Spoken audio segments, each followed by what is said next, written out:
They are not the people who killed. These are the people who had demonstrations.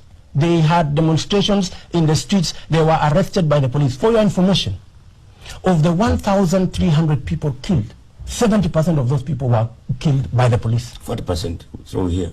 Not 40%. You go look at the report. Bullet wounds. You know, these were killed by the police. So when you close down a country, when you bring in security laws in a country, in a situation where the tensions were high, how many people were shot in Kibera? You know, the bodies were all over the place. How many people were shot all over? The question here is this. You are actually on record and repeating that you call on the release of all the people who had been arrested over the violence.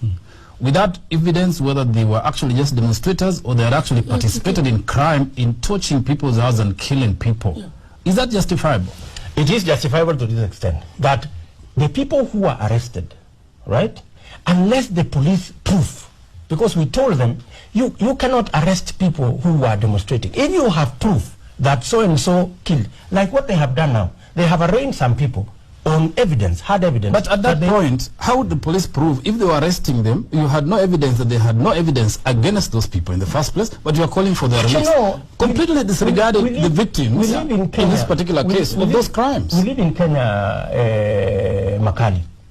If you round up 1,000, 2,000 people in the street, in Eldoret or in Kisumu, you know, how would you say these people are responsible for torching that place or the other place? And for your information... Okay, but then how would you explain those who had actually committed crimes? What about the crimes which had been committed? Those who had committed property destruction, theft? Those who had committed crimes, the police needed hard evidence. When we told the police to release, if they had hard evidence, they would then say, we cannot release Makari because we have evidence against him. We cannot release so